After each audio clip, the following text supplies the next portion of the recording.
Help us reach 1,000 subscribers on our new channel Lesbian Stories. I never expected my life to change dramatically in the dusty basement of Montgomery Museum, but that's exactly what happened when I discovered the ancient lyre. My hands trembled as I brushed away centuries of dirt, revealing intricate carvings that would soon intertwine my fate with a woman who'd turn my world upside down. "Dr. Walsh, you might want to see this," my assistant called out, his voice echoing through the storage room. I adjusted my glasses, squinting at the artifact's unusual markings. It's definitely pre-Columbian, but these symbols, something wasn't adding up. That evening, desperate for a break from the overwhelming questions surrounding our find, I did something completely out of character. Instead of heading home to my quiet apartment filled with research papers, I followed the sound of electric guitars to a dingy bar called The Vault. That's where I first saw her. Wren Rivers, bathed in purple stage lights, her blonde hair wild as she commanded the stage with her guitar. The way her fingers danced across the strings reminded me of the ancient musicians depicted on the artifacts we'd found. I couldn't take my eyes off her. "First time here?" A voice startled me from my trance. The bartender smiled knowingly. "Desert storms got that effect on people, especially when Wren's playing." I nursed my whiskey, trying to maintain my professional composure even as the music seemed to reach into my chest and grab hold of something I'd kept buried for years. When the set ended, I found myself drawing comparisons between the modern guitar techniques and the ancient musical patterns we'd discovered. "Fascinating theory," a husky voice said behind me. I turned to find Wren herself, still gleaming with sweat from the performance, her green eyes intense and curious. "You know much about ancient music, Professor?" "Dr. Morgan Walsh," I corrected automatically, then felt foolish. "And yes, actually, we just uncovered some interesting artifacts today that might suggest—" I caught myself rambling and stopped. "Don't stop now," Wren grinned, sliding onto the bar stool next to me. "I love it when beautiful women talk nerdy to me." I felt heat rise to my cheeks, torn between professional interest and something far more dangerous. The markings suggest a complex musical tradition we hadn't previously documented in this region. "Show me." The way she asked made it sound like more than just professional curiosity. Against my better judgment, I found myself leading her back to the museum after hours, my heart racing as I swiped my security card. The empty halls echoed with our footsteps, and I couldn't shake the feeling that I was crossing a line I couldn't uncross. In the basement lab, Wren's fingers traced the air above the lyre, respecting museum protocol even in her fascination. "It's like looking at my guitar's great-great-grandmother," she whispered. When she looked up at me, the intensity in her eyes made my breath catch. "I have a crazy idea," she said, moving slightly closer. "What if we combined this ancient music with modern rock? A collaboration between Desert Storm and history?" I should have said no, should have maintained professional boundaries. Instead, I heard myself say, "Tell me more." As we talked into the early hours, surrounded by artifacts and possibility, I realized I wasn't just falling for her idea, I was falling for her. And that terrified me more than any archaeological mystery ever could. The next morning, my colleague Richard eyed my disheveled appearance suspiciously. "Late night researching, Dr. Walsh?" If he only knew how that night would change everything. The next few weeks became a delicate dance between maintaining my professional reputation and fighting the magnetic pull toward Wren. I'd invited her to consult on the ancient instruments, a decision my colleagues met with raised eyebrows and whispered conversations that stopped when I entered rooms. "Your rocker friend certainly brings an interesting perspective," Dr. Harrison commented one morning, his tone dripping with academic condescension. I gripped my coffee mug tighter, forcing a neutral expression. "Ms. Rivers has provided valuable insights into the practical applications of these instruments," I replied coolly. What I didn't mention was how watching her hands demonstrate playing techniques made my pulse race, or how her presence turned my typically sterile office into something electric. Later that afternoon, Wren lounged in my visitor's chair, boots propped on my desk despite my previous protests. "These markings," she said, pointing to my research photos, "they're not just decorative. They're like ancient guitar tablature, but for their instruments." I leaned closer to see where she was pointing, catching the scent of her leather jacket mixed with something floral. "That actually makes sense," I admitted, struggling to focus on the photographs rather than our proximity. "You know," Wren said softly, For someone so brilliant, you work awful hard at playing it safe. Her eyes met mine, and the air seemed to crackle between us. I don't play anything, I retorted, immediately regretting my defensive tone. My work requires careful consideration and… Bullshit, she interrupted, standing up. I've seen how you look at me when you think I'm not watching, how your hands shake when I get too close. She moved around my desk, and I found myself rising to meet her. This is highly unprofessional, I whispered, even as I remained rooted to the spot. Then tell me to leave. Her challenge hung in the air between us. The sound of approaching footsteps in the hallway broke the moment. I stepped back quickly, pretending to examine a document as my assistant knocked and entered with some paperwork requiring my signature. That evening, long after everyone else had left, I was still in my office, staring at the same page of notes without reading them. A soft knock made me jump. Forgot my jacket, Ren said, slipping inside and closing the door. But her jacket was already over her arm. Ren, I can't. I started, but she was already moving closer. Can't what? Feel? Live? Break out of this carefully constructed shell you've built? Her words hit too close to home. You don't understand. My career, my reputation, are excuses, she finished. Tell me you don't feel this too, and I'll walk away. In the dim light of my desk lamp, with ancient artifacts watching like silent witnesses, I finally stopped fighting. When our lips met, it felt like discovering something both ancient and completely new. The moment was interrupted by the night security guard's flashlight beam sweeping past my office window. We broke apart, and I felt the weight of reality crash back down. This can't happen again, I said, straightening my blouse with trembling hands. Ren just smiled, touching her fingers to her lips. Keep telling yourself that, Professor, but we both know you're already composing our next movement. She left me there, surrounded by centuries of history, but unable to focus on anything except the present moment, the lingering warmth of her lips, and the terrifying knowledge that my carefully ordered world was about to become gloriously chaotic. The next morning, I found a small note slipped under my office door. Some of the greatest discoveries in history happened because someone dared to break the rules. Below it was an address and time Desert Storm's next underground show. I tucked the note into my pocket, telling myself I wouldn't go, but we both knew that was another lie I was telling myself. The address led me to an abandoned warehouse on the outskirts of Montgomery. I sat in my car for 20 minutes, debating whether to go in, my sensible sedan looking completely out of place among the motorcycles and vintage cars. Dr. Walsh actually showed up. A voice drawled. I turned to find Lisa, Desert Storm's bassist, leaning against my car. Ren said you would, but I had my doubts. Inside, the warehouse had been transformed. String lights crisscrossed the ceiling, and the smell of incense mixed with beer and sweat.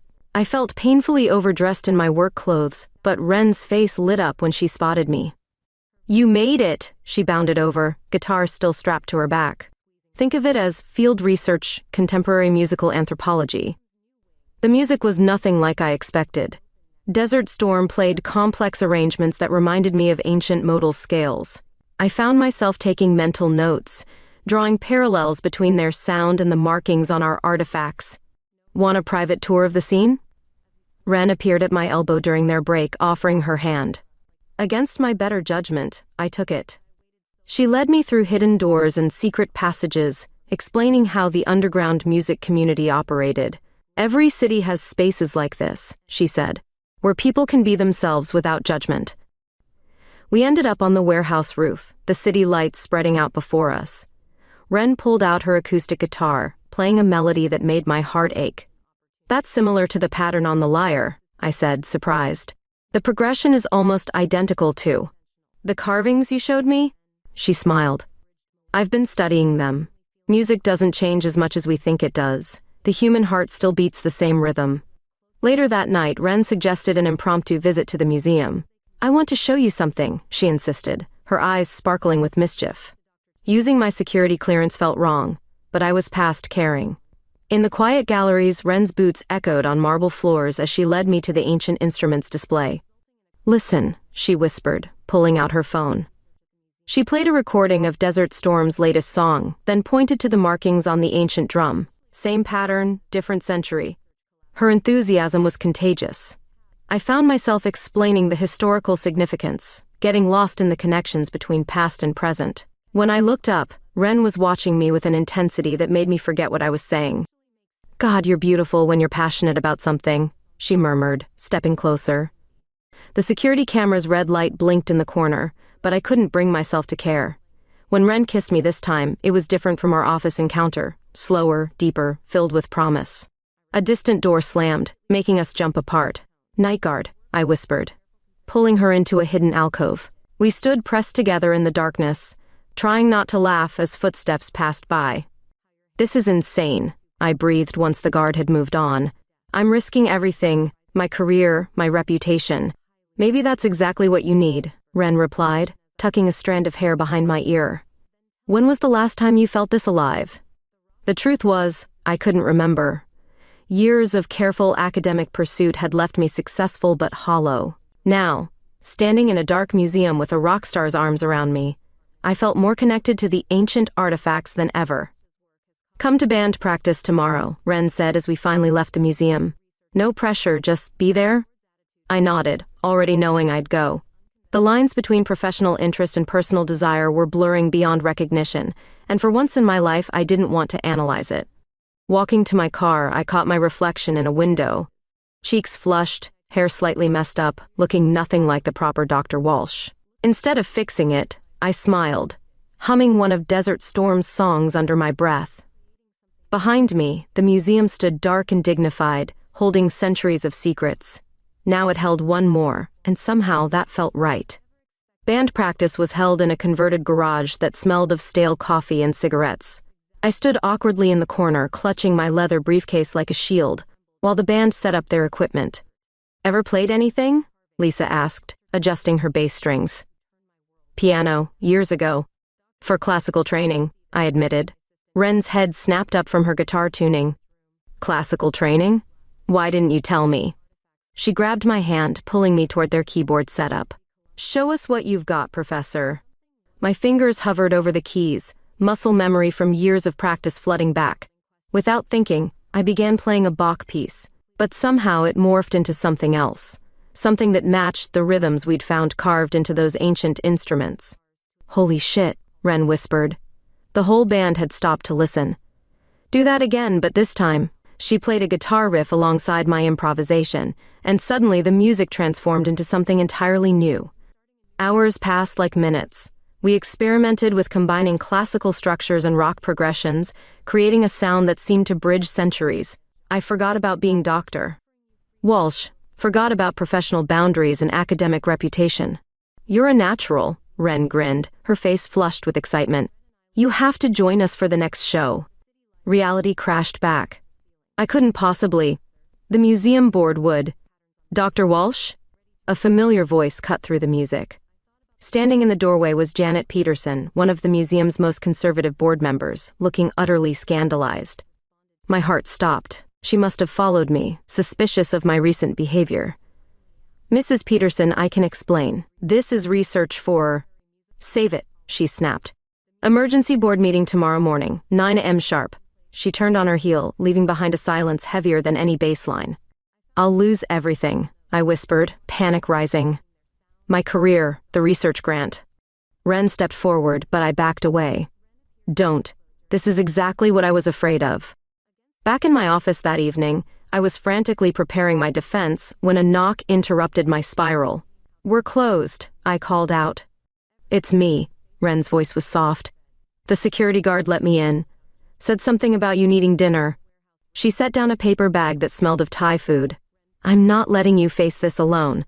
"You don't understand," I said, pacing. "Years of work, my entire reputation." "Actually, I do understand." She pulled out her phone, showing me an email. "I reached out to some colleagues in the music archaeology field. They're fascinated by our fusion experiment, called it groundbreaking research into practical applications of ancient musical theory." During the board meeting the next morning, Ren waited outside. I presented our findings, explaining how combining ancient techniques with modern music was providing new insights into historical performance practices. "And the rock band," Mrs. Peterson asked acidly. "Is providing invaluable practical expertise," a voice interrupted. Dr. James Chen, head of the musicology department at the State University, walked in. Dr. Walsh's work has caught the attention of our department. We'd like to collaborate on a joint research project. The board's attitude shifted visibly. Suddenly, my unconventional methods became innovative approaches. After the meeting, I found Ren in the hallway. "You called Dr. Chen?" She shrugged. "I have connections in weird places. Besides, everything I told him was true. We're doing something revolutionary here." Looking at her then, I realized something had shifted. This wasn't just about breaking free anymore. We were creating something meaningful together. "So," she said, a familiar mischief in her eyes, "ready for your debut performance?" Instead of answering, I pulled her into an empty conference room and kissed her, not caring who might see. Sometimes the biggest discoveries come from embracing the unexpected. "I'll take that as a yes," she laughed against my lips. Outside, I could hear the board members still discussing the exciting new direction of the museum's research. If they only knew how exciting it was about to become. My double life began in earnest. By day, I was still Dr. Walsh, leading archaeological researcher, but my nights belonged to Desert Storm. We practiced in secret, developing a sound that blended ancient modal scales with modern rock energy. I kept my keyboard parts subtle at first, like a scholar dipping her toes into forbidden waters. "Stop holding back," Ren encouraged during one late-night session. "You're thinking too much about what others expect from Dr. Walsh. Show me who Morgan really is." She was right. That night, I let go, channeling years of repressed passion into the music. The result was electric. The band fell silent when we finished the song, until Lisa whispered, "Damn, Professor." Word spread through the underground music scene about Desert Storm's evolving sound. Our practice sessions started drawing small crowds of musicians and music students. I wore sunglasses and kept my hair down, but rumors began circulating about the mysterious new keyboardist. "Have you seen the online buzz?" Ren showed me her phone one evening. Music blogs were speculating about our upcoming tour, praising the fusion of classical elements with rock. "We're trending in 3 cities." The tour. My stomach lurched at the thought. We'd been asked to play a series of shows across the state, starting with a major venue in Montgomery. I'd already requested time off for field research, but the reality of performing publicly terrified me. "Dr. Walsh?" My assistant knocked on my office door, interrupting my thoughts. "There's something you should see." He handed me a local entertainment magazine. There on page 6 was a blurry photo of me leaving band practice, Ren's arm around my waist. The caption read, "Local archaeologist Dr. Morgan Walsh, spotted with indie rock sensation Desert Storm. Sources suggest a surprising collaboration in the works." My hands shook as I set down the magazine. It was only a matter of time before my colleagues saw it. The carefully constructed walls between my 2 worlds were crumbling. That afternoon, I overheard whispers in the museum hallways. "Did you see? Who would have thought? Rather unprofessional, isn't it?" Dr. Harrison cornered me in the artifact storage room. "Morgan, as your friend, I'm concerned. This, dalliance with popular music, it's raising eyebrows." "It's research," I defended weakly. "Is that all it is?" His eyes were knowing. "The board may have approved your methods, but there are limits to their tolerance." Later, Ren found me in my office staring at the magazine. "We knew this might happen," she said softly. "I'm not ready," I admitted. "My whole life I've been the serious academic, the responsible one. Now everyone's going to see." "The real you?" Ren perched on my desk.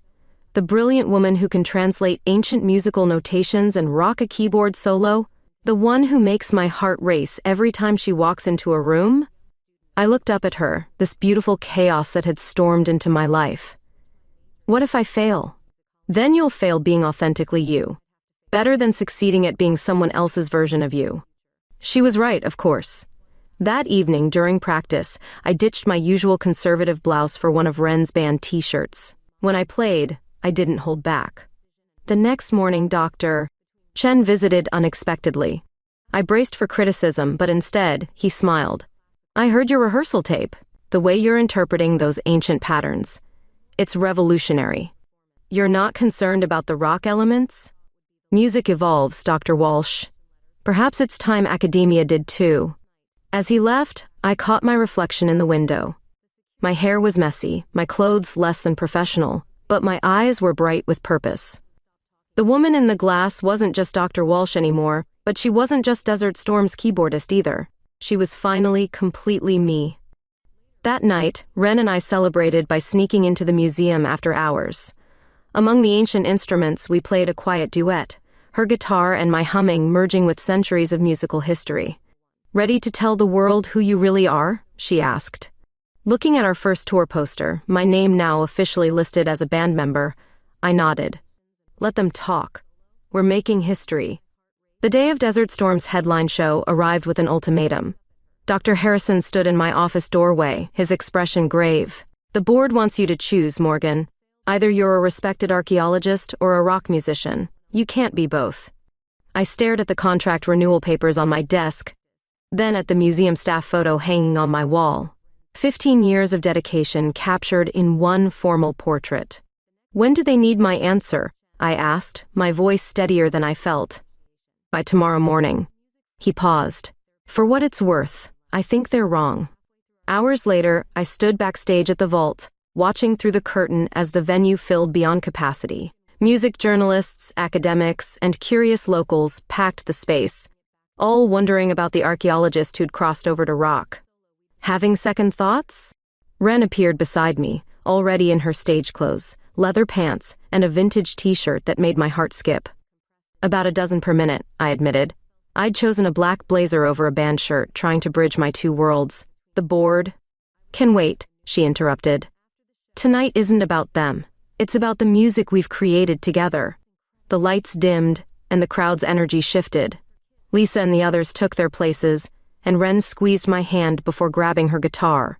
"Ladies and gentlemen," the announcer's voice boomed, "please welcome Desert Storm." The roar of the crowd hit me like a physical force.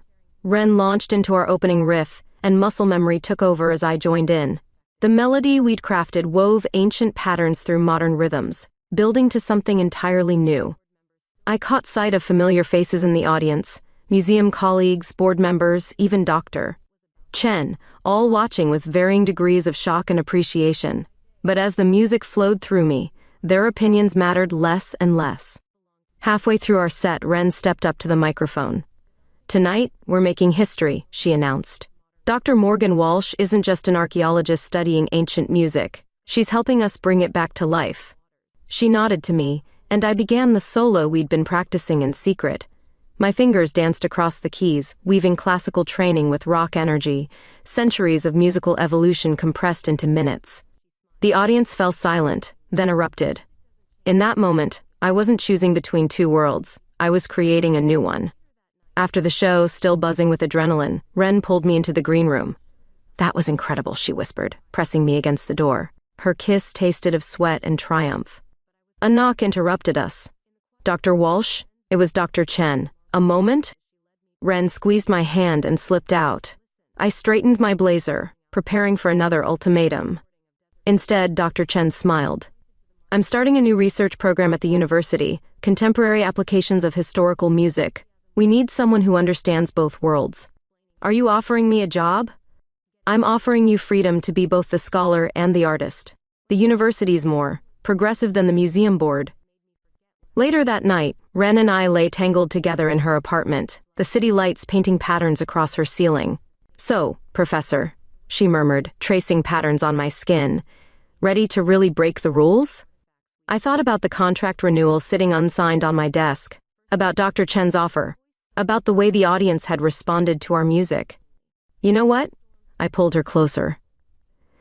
"I think I finally am." The next morning, I'd have to face the board, make decisions that would reshape my future. But for now, in the quiet hours between midnight and dawn, I was exactly where I needed to be, caught between ancient rhythms and modern beats, between academic precision and rock and roll abandon, between Ren's heartbeat and my own.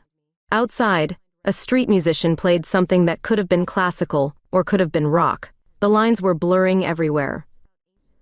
The morning after our breakthrough performance, I walked into the museum for what I thought would be the last time. My resignation letter felt heavy in my bag, but after last night, there was no going back to being just Dr. Walsh. The security guard smiled knowingly. "Saw you on stage last night, Doc. My daughter hasn't stopped talking about it." News travels fast in Montgomery. By the time I reached my office, my inbox was flooded with emails, colleagues expressing everything from disappointment to unexpected support, music blogs requesting interviews, and students asking if I'd consider teaching a course on musical archaeology. "Your office looks different," Ren said from the doorway. She wasn't wrong. Amid the carefully organized academic papers, tour posters now hung beside archaeological diagrams, my two worlds finally coexisting. "The board's waiting," I told her, gathering my courage. "Want me to come with you?"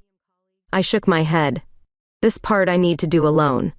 The boardroom felt colder than usual. Mrs. Peterson sat at the head of the table, my contract renewal in front of her, unsigned. "Dr. Walsh, before you speak, we've seen the media coverage." I braced myself, but she continued. "And the unprecedented interest in our musical artifacts collection. Website traffic has increased 300% since last night." That wasn't what I expected. "I don't understand." "Neither do we," Dr. Harrison added. "But we can't deny the results. Young people are suddenly interested in archaeological music studies. 3 universities have contacted us about collaboration opportunities." "However," Mrs. Peterson interjected, "your recent behavior has been unconventional." I thought about Ren, about music that bridged millennia, about finally feeling alive. "With respect," I said, standing straighter, "convention hasn't gotten us closer to understanding how these instruments actually sounded, how they connected to their communities. Last night did." "Which brings us to Dr. Chen's offer," Mrs. Peterson said. My surprise must have shown. "Yes, we know about that too." What followed was 3 hours of negotiation, resulting in a compromise I never expected. I could continue my research at the museum while participating in the university's new program. And Desert Storm? They were officially classified as practical research collaborators. Walking back to my office, I felt lighter until I saw Ren's face. Something was wrong. "The label called," she said quietly. "They want to sign us. National tour, professional production, the works." My heart sank. "How long?" 6 months, minimum. We leave next week." She wouldn't meet my eyes. "I know you just sorted things out here." "Ren, I can't ask you to leave everything you've built," she interrupted. "Your work, your research." I touched her cheek, making her look at me. "Remember what you told me about breaking rules, about being authentically myself? This is different. This is your whole life." "No," I said firmly. "My whole life was what I had before. Safe, predictable, hollow. This, us, the music, that's living." "Morgan." Her voice broke slightly. "I'll need to make arrangements with the university, set up remote research protocols. Dr. Chen's already approved a traveling study component." I was babbling now, academic jargon masking the terrifying thrill of what I was proposing. Ren silenced me with a kiss, right there in my office, not caring who might see. When she pulled back, her eyes were bright. "You're really considering this?" "I'm not considering it," I replied. "I'm doing it." The ancient musicians we study didn't just sit in caves analyzing their instruments. They traveled, performed, lived.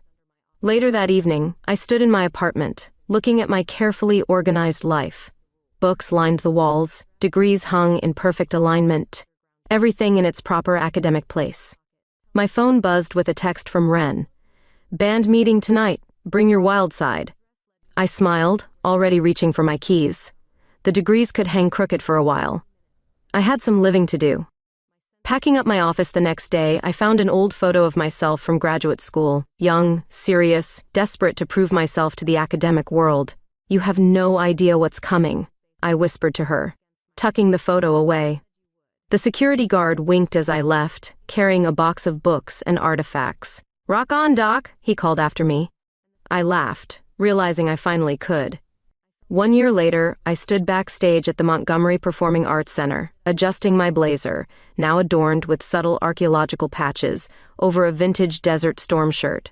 Through the curtain, I could hear the unprecedented mix of academics and rock fans filling the venue. "Ready to make history again?" Ren appeared beside me, guitar slung across her back. Her blonde hair now had streaks of purple, but her green eyes still held that same spark that had first drawn me in. "Already did," I smiled, gesturing to the display in the lobby. Our traveling exhibit, Ancient Rhythms, A Living History of Music, had broken attendance records at every stop on the tour. Tonight was its homecoming. Dr. Chen approached, beaming.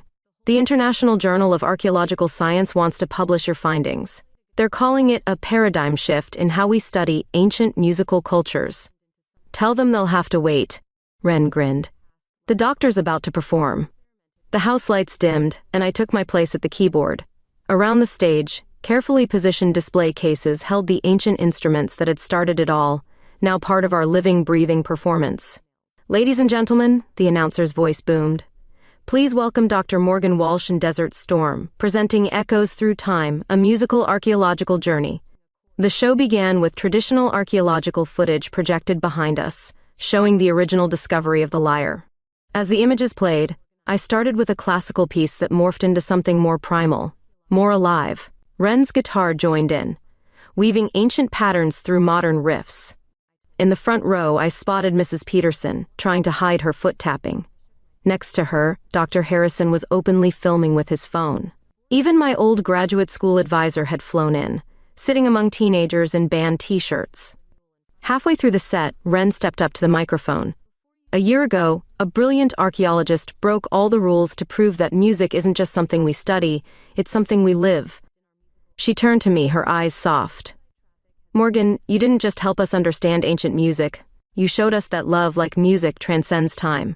My fingers nearly slipped on the keys as she pulled something from her guitar case, a small carved box that looked suspiciously like an ancient artifact. I had this made, she said, opening it to reveal a ring, using the same techniques they used thousands of years ago, because some traditions are worth keeping. The audience erupted as I nodded, tears streaming down my face. Lisa Wolf whistled from behind her bass, and Dr. Chen was openly crying. We finished the show with our signature piece, a composition that began with a reconstructed sound of ancient instruments and built into a full rock symphony. As the final notes faded, the distinction between past and present, academic and artist, seemed to dissolve completely. Later, at the after-party in the museum's main hall, Ren and I danced among the exhibits that had once seemed so untouchable. My engagement ring caught the light, its ancient patterns matching the ones carved into the displays around us. Dr. Walsh, a young student, approached, clutching a program. Your work inspired me to switch my major to archaeological musicology. Just wait, I told her, squeezing Ren's hand. We're just getting started. The museum's new wing, Living Archaeological Music, would open next month. Our next tour would include workshops at universities across the country. And my office, now split between the museum and recording studio, had never felt more alive. No regrets? Ren asked as we swayed to the music, ancient artifacts watching over us like proud ancestors. Only that I waited so long to break the rules, I replied, pulling her closer. Above us, the museum's new motto gleamed, the past is present. And for once, both my worlds were in perfect harmony.